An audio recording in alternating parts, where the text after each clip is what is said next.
United আরব আমিরাতের দিরহাম রয়েছে, Saudi Real রয়েছে এবং ইউরো রয়েছে।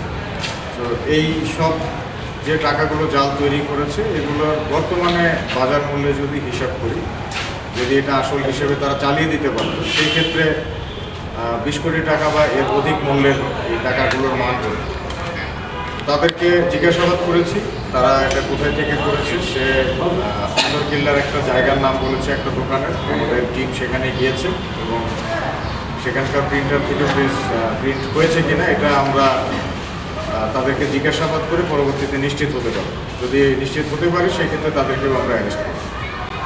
ভাই, এই যে জাল নোটগুলো দেশি বিদেশি, তাই সে আসলে কিভাবে কোথায় বিপণন করতো টাকাগুলো? এক, দ্বিতীয় কথা হচ্ছে এই টাকাগুলো যে এখানে এসে তৈরি করতো তার সাথে অন্য কেউ জড়িত আছে কিনা, একটা সিন্ডিকেট কেনে?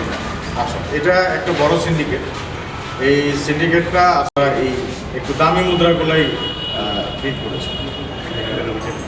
দৈনিক আজকের বাংলা .net